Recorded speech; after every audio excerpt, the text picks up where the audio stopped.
Students, उम्मीद है आप लोग अच्छे से होंगे। तो आज का क्लास स्टार्ट करते हैं। बी एंड डबल एस का क्लास नंबर 22 है ना।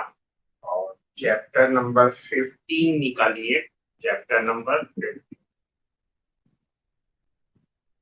चैप्टर नंबर 15 का देखिए हेडिंग है कार्यवाहियां शुरू करने के लिए अपेक्षित शर्तें। Conditions requisite for initiation of proceeding. ठीक है, तो कार्रवाई शुरू करने के लिए क्या क्या शर्त है, तो यहाँ पर सेक्शन लिख लीजिए 210 से लेके 222, 210 से 222 तक में ये पूरा चैप्टर। और उसके बाद देखिएगा एक वर्ड है कॉग्निजेंस। 210 के हेडिंग पे टिक मारिए, मजिस्ट्रेटों द्वारा अपराधों का संज्ञान। Cognizance of offences by magistrates. तो पहले तो कॉग्निजेंस होता क्या है ये बात है। तो कॉग्निजेंस का डिफिनीशन जो है, डिफिनीशन सेक्शन 2 में दिया हुआ है क्या, कोई लिखेंगे चैट बॉक्स में। कॉग्निजेंस का डिफिनीशन क्या सेक्शन नंबर 2 में दिया है, यस और नो।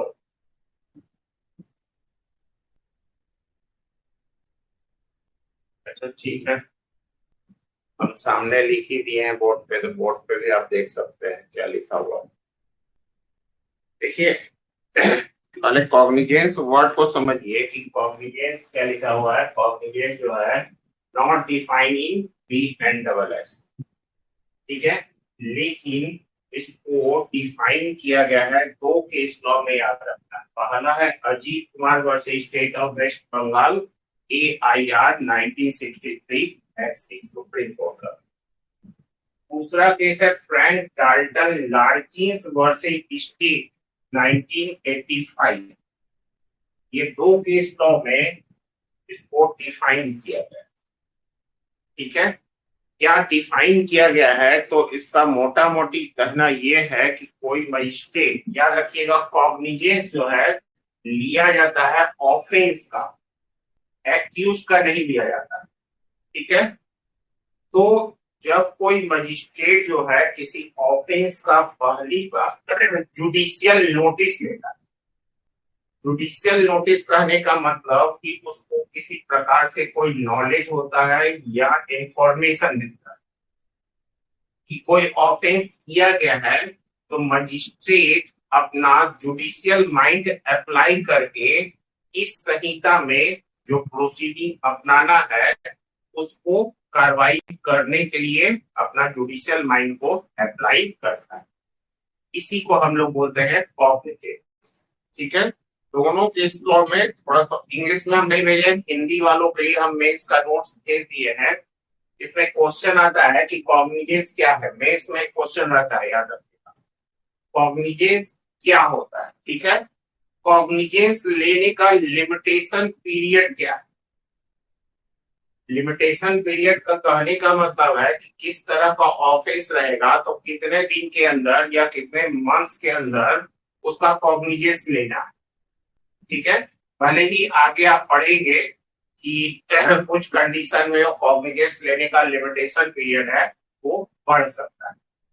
ठीक है, लेकिन कॉग्निजेंस लेने का एक लिमिटेशन पीरियड है जो कि 514 में आप लोग पढ़े।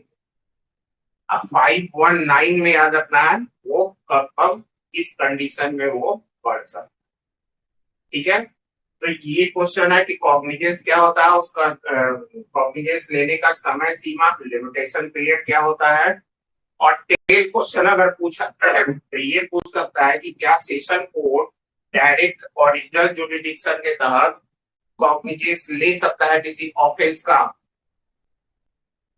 तो आप लोग को इतना एक क्वेश्चन बनाना है। ठीक है, हम मेंस का हिंदी में भेज दिए हैं, इंग्लिश में हम रात में भेज देंगे, आप लोग देख लीजिएगा, लिख लीजिए।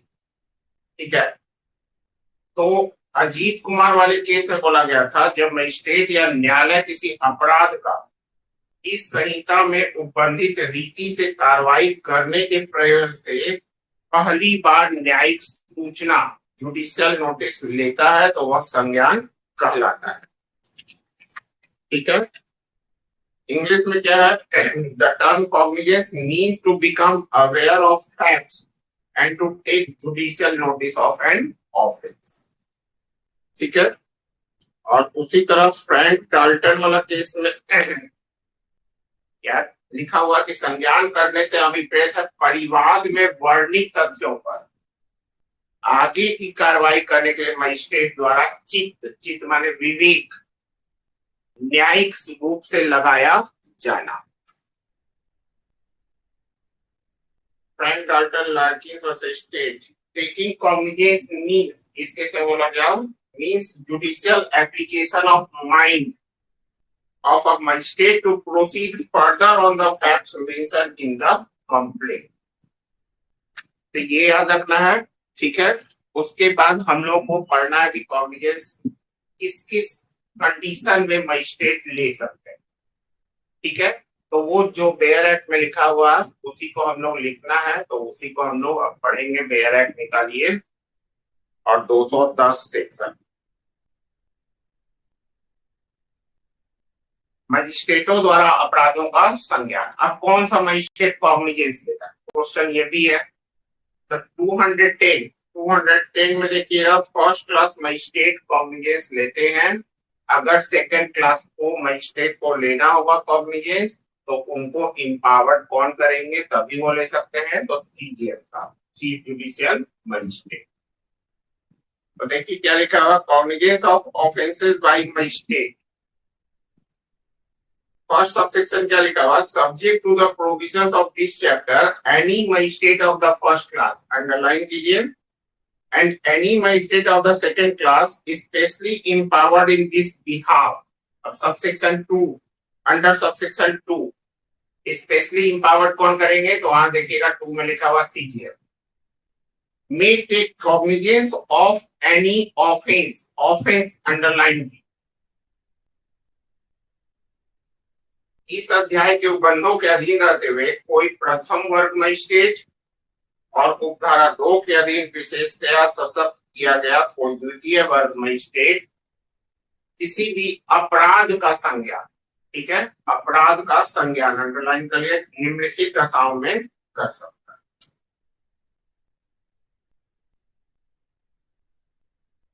क्या क्या है? पहला अंडरलाइन कर लिए पुलिस रिपोर्ट लिखता है, परिवाद लिखा होगा है ना कंप्लेंट पर। Upon receiving a complaint of facts including से ये चेंज आया, मतलब इंक्लूडिंग से आगे स्पेशल लॉ तक घेर दीजिए और उसको लिख लीजिए ये न्यू है, माने ये सीआरपीसी में आपका नहीं था। Including any complaint filed by a person authorised under any special law which constitute such offence. तो ऑफेंस के संबंध में परिवाद प्राप्त होने पर जिसमें कि स्पेशल लॉ के तहत कोई ऑथराइज्ड पर्सन भी अगर कंप्लेन करता है ऑफेंस से संबंधित तो उस पर मजिस्ट्रेट कॉग्निजेंस ले सकते हैं। तो उन तथ्यों का परिवाद प्राप्त होने पर जिनमें से घेरिए ये न्यू है, जिनमें किसी विशेष विधि के अधीन प्राधिकृत किए गए किसी व्यक्ति द्वारा फाइल किया गया कोई परिवाद भी है, यहाँ तक ये न्यू आया है, सीआरपीसी में नहीं था, जो ऐसे अपराध को गठित करता है। इसका मतलब क्या? सीधे आप अंडरलाइन करके याद कर सकते हैं परिवाद प्राप्त होने पर। परिवाद किस चीज का? कोई ऑफेंस होने पर कंप्लेंट जो किया जाता है तो उस पर। दूसरा बी में भी कुछ चेंज हुआ है, जो इलेक्ट्रॉनिक मींस मोड वाला आया है, जो घेरा हुआ उसको अंडरलाइन करिए, वो न्यू लिख लीजिए। ऐसे तथ्यों के बारे में इलेक्ट्रॉनिक ढंग सहित किसी ढंग में प्रस्तुत पुलिस रिपोर्ट पर upon a police report submitted in any mode including electronic mode of such facts। तो पुलिस रिपोर्ट पे कॉग्निजेंस ले सकते हैं मजिस्ट्रेट। तीसरा सी, पुलिस अधिकारी से भिन्न किसी व्यक्ति से प्राप्त इस सूचना पर यह स्वयं अपनी जानकारी पर कि ऐसा अपराध किया। Upon information received from any person other than a police officer or upon his own knowledge that such offense has been committed। तो पुलिस ऑफिसर से कोई अदर पर्सन इंफॉर्मेशन दिया है कि कोई ऑफेंस हुआ है, या मजिस्ट्रेट को खुद नॉलेज हुआ कि हाँ इस तरह का ऑफेंस हुआ है, तो खुद अपने नॉलेज के आधार पर भी यहाँ पर कॉग्निजेंस ले सकते, या अदर व्यक्ति अगर इंफॉर्मेशन किया उसके भी आधार पर कॉग्निजेंस ले सकते। तो यहाँ पर ए बी सी ये तीनों ऐसे ही याद करेंगे और अपने मेंस में इसी तरह से लिखेंगे। कीवर्ड में याद रखना है, पहला में कंप्लेंट, दूसरा पुलिस रिपोर्ट, तीसरा में अदर देन पुलिस ऑफिसर का इंफॉर्मेशन और ओन नॉलेज। ये 4 पॉइंट है, लेकिन लास्ट वाले में 2 पॉइंट। ठीक है, इसको सेम टू सेम आप लोगों को याद रखना है। सब सेक्शन 1 में क्या बोल रहा है, फर्स्ट क्लास जुडिशियल मजिस्ट्रेट लेगा कॉग्निजेंस, सेकेंड क्लास मजिस्ट्रेट कब लेगा, तो उसको सब सेक्शन 2 में स्पेशली इंपावर्ड करना होगा। तो 2 में देखिए सीजीएम साहब इंपावर्ड करेंगे, अंडरलाइन कर लीजिए।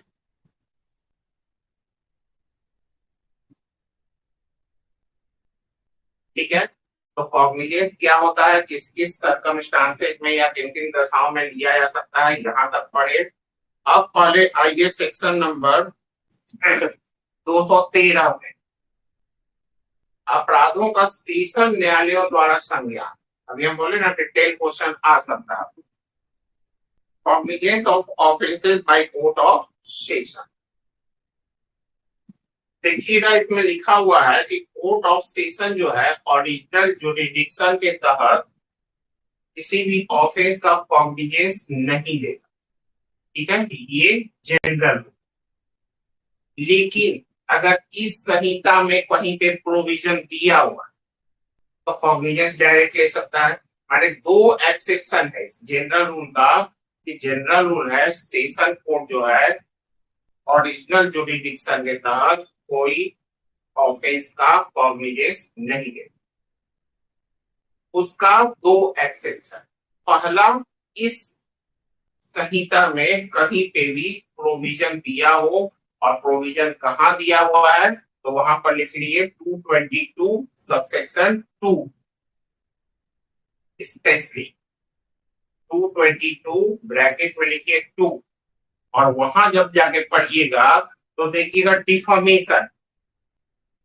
डिफॉर्मेशन होता है अगर प्रेसिडेंट वाइस प्रेसिडेंट कोई मिनिस्टर है कोई गवर्नर है इन लोगों का, तो वहां पर अगर पीपी लिखित में उनको परिवाद करना है, माने कंप्लेंट फाइल करना है रिटेन में, तब उस ऑफेंस का माने उस डिफॉर्मेशन का court of session direct cognizance ले सकता। तो पहला एक्सेप्शन ये हो गया। दूसरा एक्सेप्शन, जब कोई मजिस्ट्रेट ऑफेंस के बारे में कमिट कर दे सेशन को। कमिट करने का मतलब कि अगर कोई मजिस्ट्रेट के पास कोई मामला आया और उसको लग रहा है कि इसको हम कॉम्पिटेंट नहीं है ना, तो उसको ये मामला को देखने का जो कॉम्पिटेंसी है वो कोर्ट ऑफ सेशन को। तो जब वो कमिट कर दे कोर्ट ऑफ सेशन को तो उस ऑफेंस का कॉग्निजेंस ले सकते। तो ये 2 एक्सेप्शन भी याद रखना है। 213 में आपको यही बात दिया हुआ। ठीक है, उसके बाद आ जाइए 514 पे निकल 514। ये पूरा क्वेश्चन हो जाए, आप लोग याद रखिएगा क्वेश्चन को, पूरे को याद करने का कोशिश कीजिए और घर में बैठ के लिखने का कोशिश कीजिए। और दिवाली छठ के बाद फिर से हम मेंस का टेस्ट स्टार्ट करेंगे, तो अगर आप चाहें तो उसमें अपना टेस्ट दे सकते हैं। ठीक है, आप लोग बीएसए हमसे पढ़ चुके हैं, अब ये पीएनएसएस पढ़ रहे हैं। तो ऐसे जुडिशियरी भी आ सकता है वैकेंसी, एपीओ भी आ सकता है। तो जो लोग जुडिशियरी के लिए भी हैं एपीओ के लिए भी हैं, दोनों साथ साथ अपना तैयारी करते हैं। ठीक है, वो तो हमसे सारा पेपर लगभग पढ़ चुके हैं ऑप्शनल जुडिशियरी का, वो भी अपना रेडी रखें। अब आ जाइए 514 है ना, 540।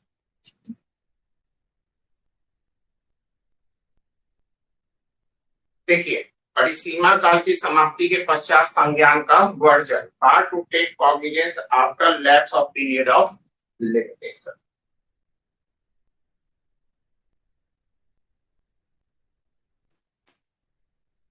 इसको ऐसे लिखिए, एक साइड लिखिए पीरियड ऑफ लिमिटेशन, लिमिटेशन, ठीक है। और एक साइड लिखिए ऑफेंस।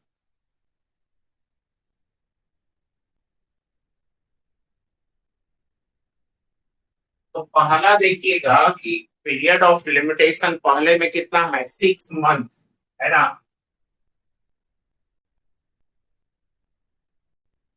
जब ऑफेंस क्या हो, केवल फाइन से पनिशेबल, ठीक है। देखिए सबसेक्शन 2 में लिखा हुआ है परिसीमा काल, ए में क्या लिखा हुआ, 6 month, if the offence is punishable with fine only, ठीक है। फाइन ओनली कर देते हैं। 6 मास होगा यदि अपराध के जुर्माने से दंड, मतलब कि कॉग्निजेंस लेने का समय सीमा वैसा ऑफेंस जिसमें केवल फाइन से पनिशमेंट मिलेगा, वहां पर 6 मंथ्स। उसके बाद बी में क्या लिखा हुआ है, 1 ईयर, है ना। तो 1 ईयर कब, तो ऑफेंस क्या हुआ, नॉट पनिशेबल, इन शॉर्ट में लिख रहे हैं विथ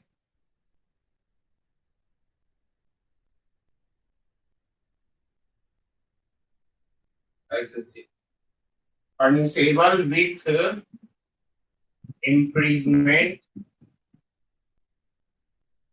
not exceeding 1 year, ठीक है।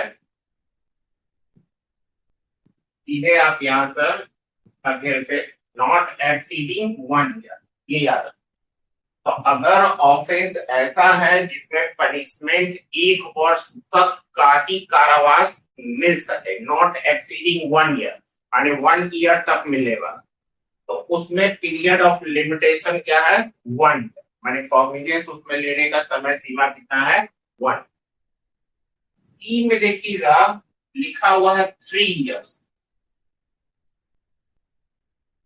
इसमें पनिशमेंट कितना, तो exceeding 1 year but not exceeding 3, मतलब वैसा ऑफेंस जिसमें सजा 1 वर्ष से अधिक लेकिन 3 वर्ष से 3 वर्ष तक का, है ना, क्योंकि 1 वर्ष तक इसमें आ गया, तो 1 वर्ष से अधिक 3 वर्ष तक, ठीक है, नॉट एक्सीडिंग 3 ईयर माने 3 वर्ष तक, तो उसका पीरियड ऑफ लिमिटेशन कितना है, 3, ठीक है।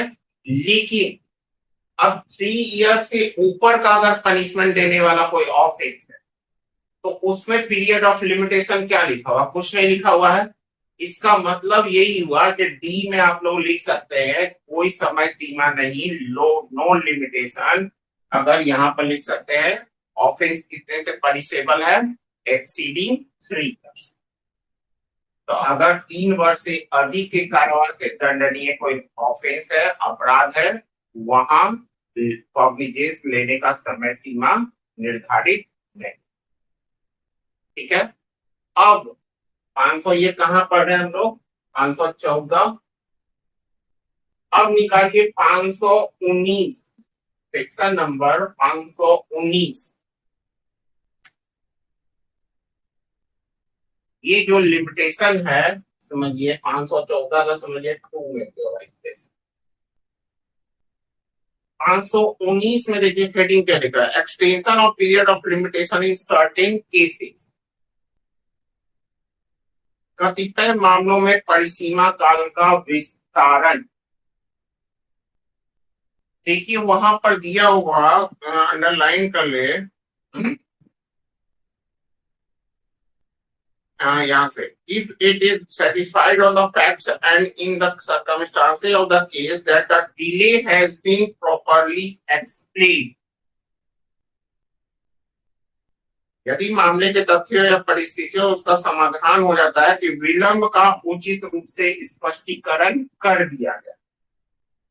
पहला समझिए एक्सेप्शन हो गया, इसके बाद भी दिया जा सकता है। दूसरा, न्याय के हित में ऐसा करना आवश्यक, that it is necessary so to do in the interest of justice। तो जस्टिस के लिए ऐसा करना आवश्यक है। अगर एक्सटेंशन नहीं करेंगे तो समझिए कि जस्टिस नहीं। तो ये दो पॉइंट, दो एक्सेप्शन याद रखना है। पीरियड ऑफ लिमिटेशन जो है कब एक्सटेंड हो सकता है, बढ़ सकता है।